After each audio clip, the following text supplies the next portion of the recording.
안녕하십니까. 여의도 24시입니다. 여러분들 이 시간에는 부산 금정구청장 선거와 관련해서 얘기를 해보겠습니다. 여러분들 부산이라고 했을 때 어떻습니까? 바로 국내의 텃밭이라고 할 수 있습니다. 대구 경북보다는 조금 약하긴 하지만 그야말로 이 국내의 강세 지역이라고 할 수가 있습니다. 실제 그렇습니다. 의석 분포도 그렇고 실제 정당 지지율만 봐도 그렇습니다. 이 부산의 금정구, 저는 뭐 금정구의 그런 어떤 특색이라고 해야 될까, 지방색이라고 해야 될까, 또는 그 지역 민심이라고 해야 될까, 그런 거에 대해서는 잘 모릅니다만, 어쨌든 그 보수세가 강한, 또는 이 국내의 텃밭이라고 할 수 있는 부산 안에서도 보수세가 강하다, 여당세가 강하다라는 평가를 받는 것이 바로 부산의 금정구입니다. 이 금정구에서 이번 재보궐선거에서 구청장을 뽑지 않습니까? 이 구청장 선거에 국내힘에서 후보가 나왔고, 그 다음에 더불어민주당과 조국당이 후보 단일화를 해서 더불어민주당 후보가 이 국내힘 후보와 경쟁을 하고 있습니다. 이런 상황입니다. 그런데 우리의 기존의 상식대로라고 한다면, 또는 지난 얼마 전입니다. 불과 4.10 총선이기 때문에 불과 6개월 전 그 총선 결과에 따르면 이번 금정구청장 선거는 우리가 기대할 바가 없습니다. 왜냐? 거기는 원래 국내미 이기는 곳이고 거기는 그야말로 압도적으로 이긴 곳이었기 때문에 걱정할 바가 없다. 그리고 또 기대할 바도 없다. 왜냐? 기대하는 건 뭡니까?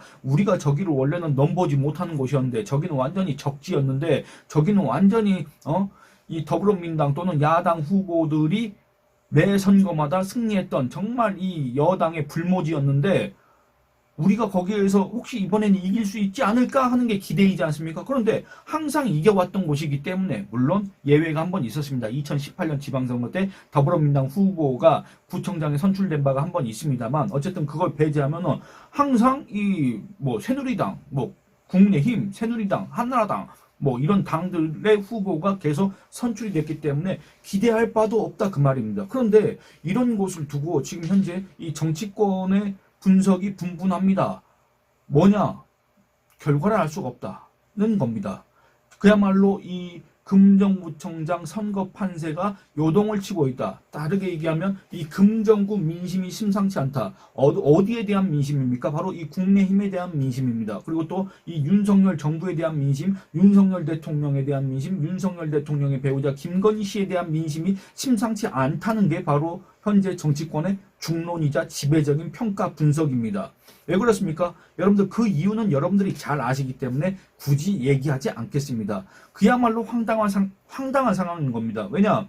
지난 4.10 총선 때 이 해당 지역에서 국내인 후보가 당선이 됐습니다. 국회의원이 됐습니다. 저는 근데 솔직히 말씀드리면 저 여기 국회의원 누군지 몰랐습니다. 그래서 여러분들하고 얘기를 하기 위해서 과연 누가 됐을까? 아니 살펴봐야 되지 않습니까? 그래서 중앙선거관리위원회 사이트에 들어가서 이 부산광역시 금정구 국회의원 선거 결과 지난 4.10 총선 때 그 결과를 살펴봤습니다. 일단은 그 결과를 여러분들하고 잠깐만 알아보도록 하겠습니다.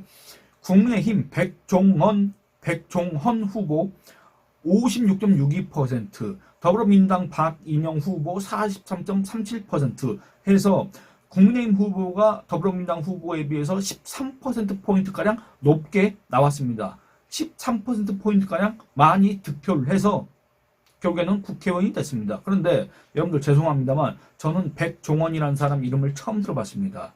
근데 더 중요한 거는 이 사람은 이번에 처음 당선된 초선이 아니라 요 전 국회에서도 국회의원으로 활동을 했던 바가 있던 사람입니다. 그러니까 이게 제가 생각했을 때는 여러분들 아무리 제가 이 부산 이쪽에 대해서 상대적으로 조금 그런 지식이 좀 떨어진다고 하더라도 그래도 제가 그냥 다른 업무에 종사하시는 분들보다는 이런 정치에 대해서는 조금이라도 더 관심이 많이 있지 않겠습니까? 그럼에도 저는 이제 이분을 처음 들어봤다는 게 상당히 어떻게 보면 죄송스럽기도 하고 어떻게 보면 상당히 좀 그렇다 이런 얘기를 드리고 싶습니다. 어쨌든 이 지난 4.10 총선에서 국내임 후보가 13%포인트 차로 이겼다 그 말입니다. 뭐 혹시 그때는 국내임 후보의 어떤 개인기, 개인 역량, 그리고 또 개인 조직, 그리고 또 이 해당 지역과의 어떤 그런 밀착 관계 이런 것 때문에 그 사람이 특별하게 13%포인트라는 그 차이로 이긴 거 아니냐. 원래 민심 그렇지 않는데 이 경우만 특수한 케이스 아니냐 이렇게 생각하실 수 있습니다만 여러분들 제가 앞서서 뭐라고 말씀드렸습니까? 2018년 지방선거를 제외하고는 전부 다 국민의힘 그리고 새누리당 그리고 한나라당 이런 후보들 소위 말하는 보수정당 지금의 집권 여당의 후보들이 이겨왔던 곳입니다. 그것도 더 압도적으로 이겼던 곳입니다. 여러분들 득표율 차이가 거의 뭐 한 40%포인트 이상 차이 났던 적도 있다 그 말입니다. 그런 곳입니다. 그런 곳인데 지금 민심이 요동치고 있고 판세 분석이 잘 안 된다. 이건 정말 어마어마한 위기다. 라고 얘기할 수밖에 없습니다. 그 위기에 단초를 제공한 사람이 누굽니까? 바로 윤석열 대통령 부부입니다. 왜 윤석열 대통령 부부입니까? 물론 윤석열 대통령은 이 국정 운영에 대한 그런 비판 여론이 거세기 때문에 그 국정 운영이 잘못됐다. 그 국정 운영 방식이 잘못됐다는 그런 비판 여론이 거세기 때문에 윤석열 대통령이라고 제가 얘기를 한 거고 김건희 씨는 왜 그렇습니까? 셀 수도 없는 그 숱한 의혹의 장본인이 바로 김건희 씨 아니겠습니까? 그런데도 윤석열 대통령은 이 김건희 씨 문제에 대해서만큼은 그렇게 경로도 하지 않고 뭔가 사람에게 충성하지 않는다고 해놓고 이 김건희 씨만큼은 그 김건희 씨는 사람으로 안 보는 건가 뭐 사람 이상의 그 뭘로 생각하는 건가는 잘 모르겠습니다만 정말 그야말로 그 둘만의 러브 스토리를 위해서 이 국정을 갖다가 또는 국민 여론을 갖다가 이 민심을 갖다가 외면하는 것인지 잘 모르겠지만 어쨌든 그런 상황이지 않습니까? 그런 상황이기 때문에 이 민심이 여러분들 부산이라고 해서 이 윤석열 대통령 또는 김건희 씨를 무조건적으로 옹호할 수는 없지 않습니까? 심지어 지금 대구 경북도 윤석열 대통령에 대한 긍정평가보다 부정평가가 더 많은 게 현실입니다. 그런 상황에서 대구 경북이 그런데 부산, 경남, 울산은 더 심합니다. 지금 거의 서울 민심과 비슷합니다. 한국갤럽 기준으로 보면은 여러분들 서울에서 윤석열 대통령 긍정평가가 얼마였습니까? 한 20%, 21% 나오지 않습니까? 부산, 울산, 경남도 그와 비슷합니다. 부정평가가 거의 70%에 달하는 곳이 바로 지금 이곳이고 그게 바로 지금 이곳의 현재 민심입니다. 그런데 금정구는 좀 다르지 않겠느냐? 그렇지 않습니다. 여러분들 그 기사로 여론조사 결과 접하셨을 겁니다. 제가 먼저 10월 1주차 여론조사 결과를 여러분들하고 한번 살펴보려고 합니다. 10월 1주차입니다. 이게 어디서 한 거냐면은 국제신문, 부산 지역의 일간지 국제신문이 한국사회여론연구소에 의뢰해서 부산 광역시 금정구 거주 만 18세 이상 성인 남녀 505명을 대상으로 무선 ARS 방식으로 조사를 했습니다. 표본 오차는 플러스 마이너스 4.4%포인트입니다. 조사를 했더니 이렇습니다. 정당 지지도 국민의힘 44.2% 그리고 또 더불어민주당 29.3% 조국당 8.9%입니다. 그러니까 국민의힘이 44.2%, 민주당과 조국당 그 다음에 그 뒤에 여러분들 이준석이가 만들고 지금 허은하가 대표를 하고 있는 개혁신당을 여러분들 보수정당이라고 하는 사람들인데 아닙니다. 여기는 사실상 좌파 연합이라고 봐야 됩니다. 그러면 국민의힘이 44.2% 그리고 이재명당, 조국당, 이준석당 얼마냐면은 대략 합쳐보면은 한 41% 정도 됩니다. 그리고 거기에 또 진보당이라고 이 통진당의 후신격인 진보당이 있지 않습니까? 그러면 43%, 44%가 되는 겁니다. 국민의힘 지지율과 이 좌파 연합 세력의 지지율이 같습니다. 언제 그랬냐면 10월 1주차 여론조사 결과가 그렇다 그 말입니다. 그러니까 이것만 놓고 보면 여러분들 여기를 갖다가 국민의힘의 텃밭이라고 얘기할 수가 없습니다. 그렇기 때문에 이런 여론 지형, 이런 민심 지형 때문에 결국에는 이 이재명 당과 조국당이 후보 단일화를 해서 이재명 당 후보가 지금 나온 게 아니겠습니까? 그리고 이때 당시에 후보 지지율 살펴보도록 하겠습니다.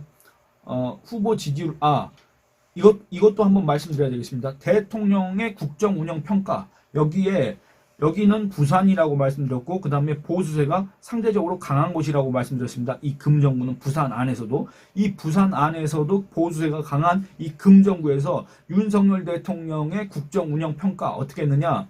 부정평가가 55.6%에 달하고 긍정평가는 38.6%에 불과합니다. 근데 또 이것도 긍정도 살펴보면은 매우 잘하고 있다가 17%에 불과합니다. 그럼 나머지 21.6%는 뭡니까? 대체로 잘하고 있다. 이렇습니다. 근데 또 웃긴 건 뭐냐? 부정평가 55.6%에서 매우 잘못하고 있다가 얼마냐면 40.7%나 됩니다. 40.7%포인트. 대체로 잘못하고 있다. 이게 14.9%. 그러니까 압도적으로 부정평가가 높고 그 부정평가 안에서도 정말 최악의 평가를 내리는 사람들이 많다 그 말입니다. 어디에서? 이 부산 안에서도 보수세가 강하다고 하는 금정구가 지금 그렇다는 상황입니다. 그렇다는 얘기입니다. 금정구민의 민심이 그렇다는 얘기입니다. 그러면 이 지지율, 국민의힘의 후보, 그 다음에 더불어민주당 후보, 이 지지율 한번 살펴보겠습니다. 이 조국당하고 후보 단일화 하기 전에 어땠냐면은 국민의힘 후보 41.7%, 이재명당 31.9%, 조국당 12%. 어떻습니까? 여러분들 똑같습니다. 아까 제가 그 각 정당 지지율과 국민의힘 지지율 합을 비교를 해봤지 않습니까? 다자 가상 대결을 해도 국민의힘 후보 지지율과 이재명당 조국당 후보 지지율의 합이 똑같습니다. 오차 범위 뭐 이런 것도 따질 필요가 없습니다. 거의 비슷합니다. 그리고 또 이런 상황에서 우리가 부산 금정구 10월 1주차였습니다. 부산 금정구 만만치 않다, 쉽지 않다, 이거 판세 어떻게 될지 모른다 했는데 이제 어제 나온 오늘 공표된 여론조사 결과를 보면 이렇습니다. 뭐냐면 뉴스피릿이라는 곳 뭐 하는 데인지 모르겠습니다. 에브리뉴스 공동 의뢰로 여론조사 기관 에브리리서치가 부산 금정구 거주 성인 남녀 500명을 대상으로 6일, 7일 날 실시한 여론조사 결과에 따르면 더불어민주당 후보가 45.8%, 국민의힘 후보가 42.3%였습니다. 여러분들 오차 범위가 플러스 마이너스 4.4%포인트이기 때문에 이 두 사람의 지지율은 누가 더 우위에 있다 이렇게 얘기할 수 없는, 정말 우위를 가릴 수 없는 그런 지지율입니다. 그렇기 때문에 국민의힘 후보가 뭐 한 3%포인트 내지는 한 4%포인트 정도 뒤진다고 하더라도 그게 실제로는 뒤진다 이렇게 얘기할 수는 없습니다. 그럼에도 어쨌든 오차 범위 안에서라도 앞서가는 게 국민의힘에서는 그나마도 안 좋아할 수 있는 수준 아니겠습니까? 그런데 중요한 건 여기가 또 뭐라고 했습니까? 기존의 국민의힘의 텃밭이었던 그 부산 안에서도 더 보수세가 강했던 곳이 금정구다. 이 금정구에서 국민의힘 후보가 비록 오차 범위 안에 있지만 오차 범위 안에서 3%포인트 이상 뒤진다는 여론조사 결과가 나왔다 얘기입니다. 여러분들 정말 심각한 상황입니다. 여러분들 정말 위기 상황입니다. 그런데 저는 그런 생각이 들었습니다. 그러면 지금 이런 상황에 대해서 과연 윤석열 대통령은 위기감을 느끼고 있을까? 위기의식을 갖고 있을까? 그런 의문이 생겼습니다. 그리고 또 하나 의문이 생겼습니다. 과연 윤석열 대통령은 이번 재보궐선거에서 국민의힘이 국민의힘이 이번 선거에서 승리하는 경우는 없습니다. 승리하는 경우는 없고 그야말로 속된 말로 본전치기를 하는 경우밖에 없을 겁니다. 잘해야 본전치기. 근데 잘못하면 어떻게 됩니까? 예를 들어서 강화 군수 뺏기면 어떻게 되는 겁니까? 물론 지금 여론조사 결과를 보면 강화 군수에서 뭐 더불어민주당 후보가 될 가능성은 별로 없어 보입니다. 그러니까 강화 군수는 그럴 일이 없을 테지만 어쨌든 강화 군수 뺏기면 어떻게 되는 겁니까? 그거 선거 지는 겁니다. 근데 강화 군수 국민의힘이 차지한다고 해도 그거 이기는 겁니까? 아닙니다. 또 한번 살펴보겠습니다. 부산 금정구청장 이거 국민의힘이 차지합니다. 이거 이기는 겁니까? 아닙니다. 본전입니다. 그런데 더불어민주당이 이거를 갖다가 차지하지 않습니까? 국민의힘이 더불어민주당한테 이걸 뺏기지 않습니까? 그러면 국민의힘은 정말 그야말로 대참패를 또 하는 겁니다. 여러분들 정말 그 차이가 있습니다. 그래서 이런 것들을 고려했을 때 과연 윤석열 대통령은 한동훈 대표 체제에 한동훈 대표가 이끄는 국민의힘이 이번 재보궐선거에서 속된 말로 본전치기라도 하기를 바라겠느냐, 아니면 부산 금정구 같은 곳에서 그야말로 더불어민주당한테 좌파 연합 세력한테 구청장직을 넘겨주는 걸 바라겠느냐, 그런 거를 한번 의심을 해봤습니다. 어떤 경우에 윤석열 대통령이 더 반길까 생각을 해봤습니다. 왜 생각을 해봤느냐? 김대남이 얘기 때문에 그렇습니다. 물론 저는 김대남이 얘기가 기왕에 나온 김에 여러분들하고 이렇게 같이 얘기하는 거고, 그 전부터 이 윤석열 대통령을 내세운 이 대통령실을 내세운 사람들이 이 한동훈 대표에 대해서 전당대회 이전부터 한동훈 대표에 대해서 이러쿵저러쿵 얘기하는 거, 실제 그런 것들이 전당대회 과정에서도 원희룡, 나경원의 입을 통해서 한동훈 대표를 공격하는 그런 뭐라고 그래야 될까? 저는 그때 약간 좀 신기한 걸 느꼈는데 뭐냐면 제가 한 2달, 3달 전에 들었던 얘기들을 한 2달, 3달 뒤에 나경원, 원희룡 같은 사람들이 이 전당대회 과정에서 공개석상에서 이 한동훈 대표한테 질문하는 거, 그걸 소재로 한동훈 대표를 공격하는 걸 보고 상당히 어처구니가 없었습니다. 야, 이거는 뒤에 정말 배우가 있구나. 이거는 뒤에 막구 조종자가 있구나. 뒤에 누가 지령을 내리는 사람이 있구나. 이렇게 생각할 정도로, 이렇게 생각될 정도로 정말 그 내용이 똑같았기 때문에 그렇습니다. 물론 뭐 이렇게 끼리끼리 논다고 같은 생각을 하는 사람들끼리 그런 얘기를 하다 보니까 그런 생각을 공유하게 된 건지 모르겠습니다만 어쨌든 그렇습니다. 그러니까 그런 점들을 고려했을 때, 그리고 또 이번에 김대남이가 무슨 한동훈 대표에 대해서 전당대회 과정 또는 그 이전에 한동훈 대표를 공격하느니 이런 사주를 하느니 이런 얘기들을, 그리고 또 뭐 김건희 씨가 좋아하느니 마느니 이런 얘기를 이 서울의 소리 이명수한테 한 내용, 이런 것들을 고려했을 때 그리고 또 한동훈 대표가 당 대표가 되고 나서도 뭐랄까, 한동훈 대표를 국민의힘의 대표자로 인정하지 않는 듯한, 그리고 또 자신의 이 당정 관계에 있어서 파트너, 상대방으로 인정하지 않는 듯한 그런 모습을 보인 윤석열 대통령을 감안했을 때 한동훈 대표가 이번 선거를 무난히 치르는 것을 별로 반기지 않을 것 같다. 그 말은 뭔 말이냐면 부산 금정구 같은 데서 국민의힘이 그 구청장직을 뺏기는 거, 선거에서 패배하는 걸 오히려 바라지 않을까 하는 그런 의심을 자초하는 중이다. 저는 그런 생각을 합니다. 누가 자초하고 있습니까? 바로 윤석열 대통령이 자초하고 있다. 이런 생각을 할 수밖에 없습니다. 왜 그렇습니까? 이번 선거에서 지게 되면은 이재명이가 얘기한 것처럼 이건 그야말로, 여러분들 이건 비록 구청장 하나지만은 이 패배하는 거는 이번 총선 대참패 있지 않습니까? 이 패배와 거의 맞먹는 정권에 정말 괴멸적인 타격을 가하는 그런 충격을 줄 겁니다. 그렇지 않습니까? 이 충격 어떻게 되는 겁니까? 어떻게 전파됩니까? 어떻게 확산됩니까? 이 충격에 의해서 국민의힘은 정말 그야말로 괴멸 상태로 빠질 겁니다. 그리고 또 한동훈 대표에 대한 퇴진론이 거세게 일어날 겁니다. 한동훈 대표가 퇴진하고 나면 어떻게 됩니까? 다시 비상대책위원회 체제로 돌아갈 수밖에 없습니다. 한동훈 대표가 물러나지 않으면 되는 거 아니냐 이렇게 생각하시겠지만, 여러분들 한동훈 대표가 금정구에서 지고 나서 대표직을 유지할 명분이 없습니다. 그러니까 이런 점들을 고려하면은 한동훈이라는 사람이 당대표가 되는 걸 꺼린 듯한 용산, 그 용산에서 과연 금정구청장 선거에서 국민의힘 한동훈 지도부가 이끄는 그 국민의힘이 이기길 바라겠습니까? 지기를 바라겠습니까? 그런 점들을 고려하면 정말 참 답답하다 이런 생각이 듭니다. 왜냐?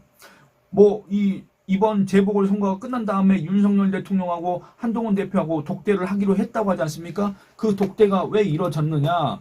그걸 잠깐 관련 기사 한번 읽어보도록 하겠습니다. 뭐냐면 최근 김건희 여사와 관련한 각종 의혹 등에 대한 야당의 공세가 심상치 않다고 판단해 대통령실이 한 대표의 독대 제안을 받아들인 것으로 보인다. 그러니까 결국에는 명목상으로는 김건희 씨를 어떻게 보호하기 위해서, 김건희 씨를 어떻게 옹호하기 위해서 이 한동훈 그리고 또 국민의힘의 집권 여당의 힘을 계속 빌려야 된다. 왜냐? 친한계 의견이라는 사람들이 여러분들 돌아설 경우에는 윤석열 대통령 그 다음에 김건희 씨 그 안전을 담보할 수가 없지 않습니까? 그런 상황입니다. 그러니까 그걸 보고 그 친한계의 세력 이런 것들을 보고 더 이상 무시하면 안 되겠구나 생각을 했는지 모르겠습니다만 어쨌든 독대 요청을 받아들였다는 건데, 여러분들 만약에 윤석열 대통령이 그리고 또 윤석열 대통령 주변에 있는 참모들이 단 요만큼의 정무적 감각이 있다고 한다면 언제 만나야 됩니까? 재보궐선거 전에 만나야 되는 거 아닙니까? 재보궐선거 전에 만나서 기존과는 전향적인 결론을 내리고 그걸 갖다 우리 국민한테 알려야 되는 거 아닙니까? 그리고 또 두 사람이 비록 마음은 없지만 진심은 아니겠지만 일종의 쇼라도 해야 되는 거 아닙니까? 그런데 재보궐선거가 끝난 이후에 만난다는 겁니다. 그 말은 뭔 말이냐? 물론 윤석열 대통령의 의중은 제가 알 수가 없습니다. 그러나 정말 비판적인, 정말 부정적인 시각으로 바라보자면 이번 선거에 긍정적인 역할을 하지 않겠다. 이번 선거에서 이 국내임이 안고 있는 리스크를 덜어줄 생각이 없다. 다만 재보궐선거 결과에 따라서 한동훈을 어떻게 대해야 할지 그때 가서 살펴보겠다. 독대 요청, 그 독대 요청이 한동훈 길들이기가 될 것인지 아니면 한동훈 죽이기가 될 것인지 또는 한동훈한테 그냥 의존하기가 될 것인지 그건 그때 가서 판단하겠다. 지금 이런 의사표시를 한 게 아닌가 이런 생각이 든다 그 말입니다. 그러니까 이런 점들을 고려했을 때 이건 순전히 저의 개인적인 생각입니다. 이런 점들을 고려했을 때 윤석열 대통령은 한동훈 대표가 이끄는 국민의힘이 이번 재보궐선거에서 선방하는 것을 별로 바라지 않을 듯하다. 이렇게 볼 여지가 있다. 이런 말씀을 드리고 싶습니다.